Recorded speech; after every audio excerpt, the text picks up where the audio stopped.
Keberhasilan di pesantren, keberhasilan di kampus, bukan keberhasilan yang sesungguhnya.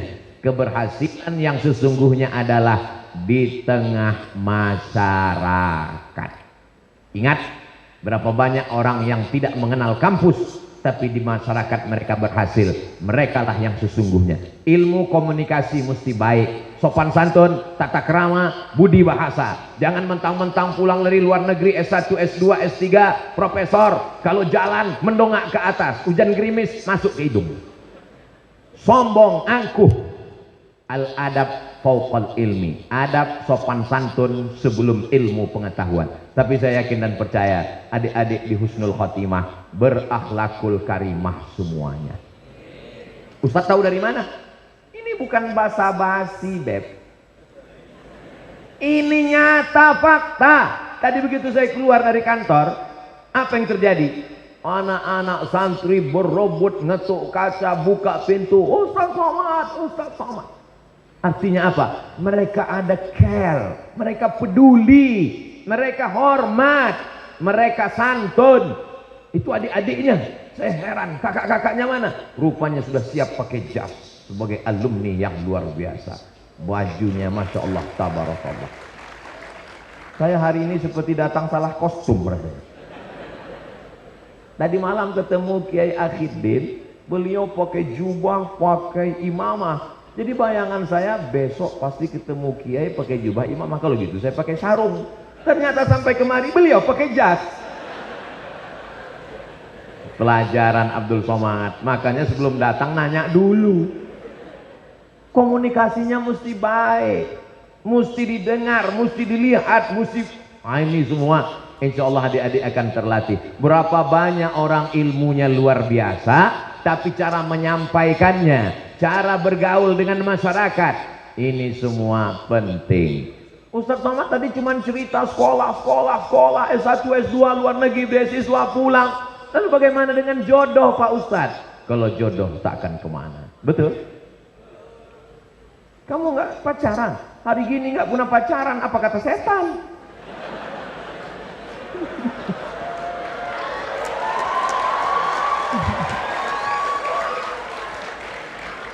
Saya ini sudah tua, kurus, kering, hitam, jelek, pesek, lengkap semuanya.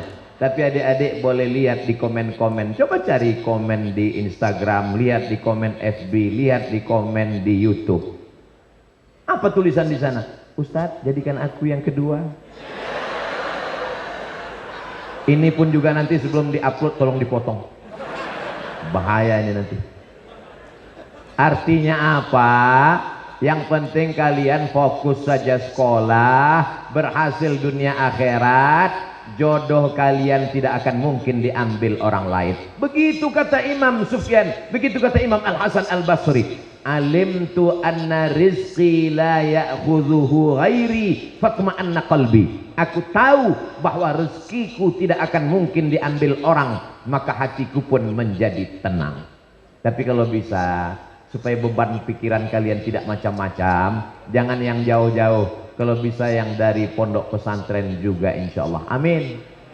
Kalau kalian cari yang tidak dari pesantren, nanti kalian sulit adikku.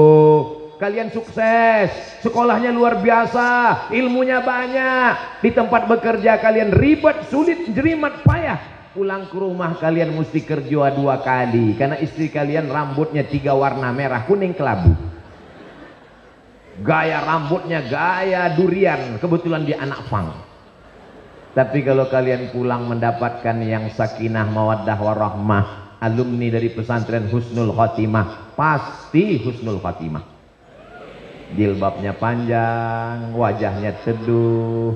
Banyak juga. Belum berakhir, tenang dulu, dengar baik-baik. Betapa banyak sekarang orang kelihatannya cantik, rupanya pakai filter.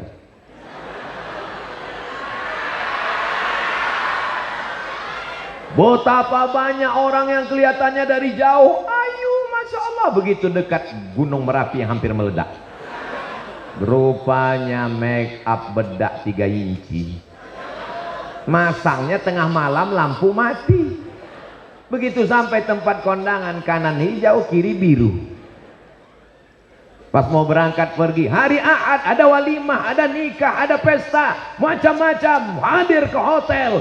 Karena mau buru-buru dipakai, mana alat, hilang, habis, pensil nggak ada. Untung ada penyelamat, spidol, whiteboard, pasang. Allahumma tawakkaltu 'alallah la haula wala quwata illa billah. Begitu sampai di tempat kondangan, rendang gulainya pedas, kipas anginnya mati dan panas. Oh, panas ya jamnya, iya panas. Luar biasa, orang senyum kita senyum, rupanya alis sudah meleleh. Hancur harkat martabat harga diri kalian adik-adik. Tapi kalau kalian dapatkan santri-santri yang baik-baik, yang solihah-solihah, kalian tidak terlalu ribet ngurus itu semua. Kadang sudah selesai, nanti jangan sekarang. Untuk sekarang lirik-lirik dikit aja boleh. Nanti begitu kalian ketemu dalam acara pertemuan akbar reuni alumni Pondok Pesantren Husnul Khotimah tahun 2052. Masya Allah. Waktu itu Ustaz Somad tetap tausiah. Sebagian udah ada yang meninggal dunia. Saya hadir. Saat itulah adik-adik ketemu dengan, kamu siapa? Oh, saya sama kita dulu waktu Ustaz Somad. Iya, Masya Allah.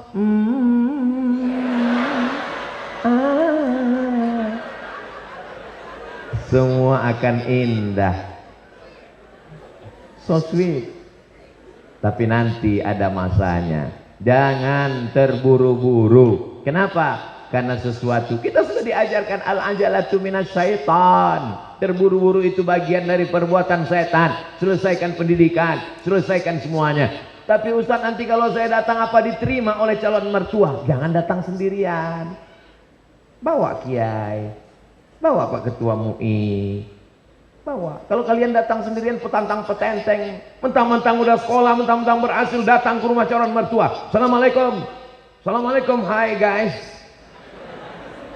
ya nggak diterima. Bawa juru bicara, insya Allah Kiai Ahidin siap, insya Allah Kang Aher siap, insya Allah Ketua MUI siap, insya Allah Dokter Mu'alim siap. Jangan bawa saya, nanti saya yang diterima.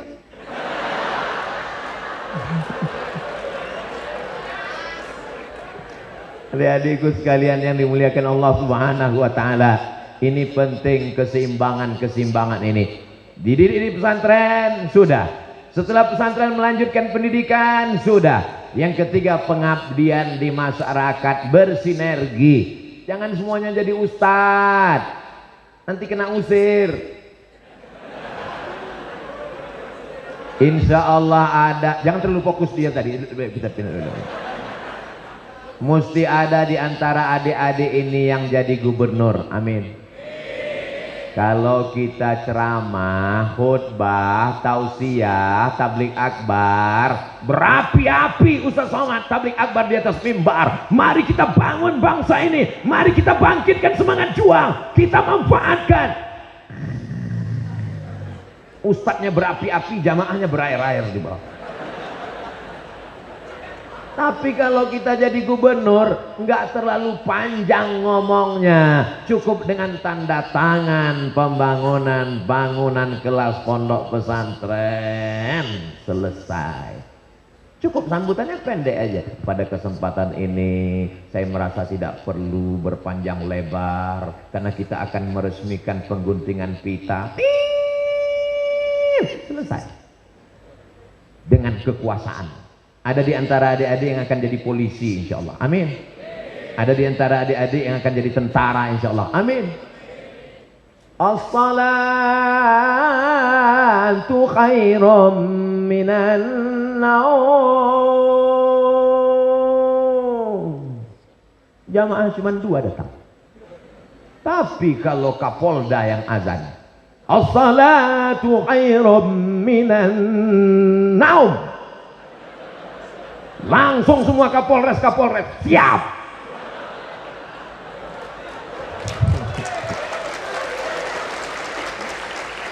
Datang Ustadz Somad mau izin ceramah, kira-kira dikasih izin nanti.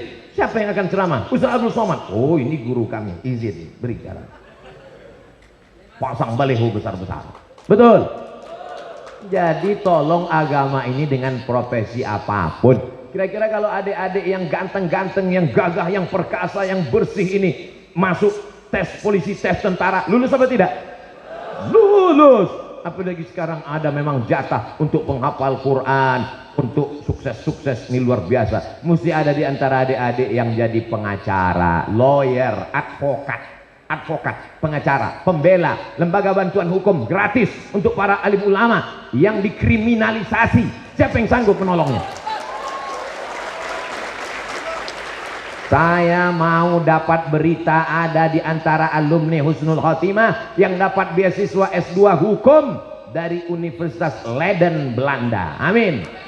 Karena kita masih pakai hukum Belanda. Siapa yang mengerti pasal-pasal itu kalau bukan adik-adik? Harus ada di antara kalian yang duduk menjadi anggota legislatif, memperjuangkan Islam, memperjuangkan perda, peraturan daerah. Ustadz ceramah di masjid, khamar haram, judi haram, khamar haram, judi haram. Keluar masjid, orang main judi.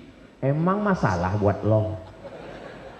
Tapi kalau dikeluarkan melalui peraturan daerah, disepakati oleh anggota legislatif, kabupaten kota, DPR RI, menjadi payung hukum, ini adalah dakwah.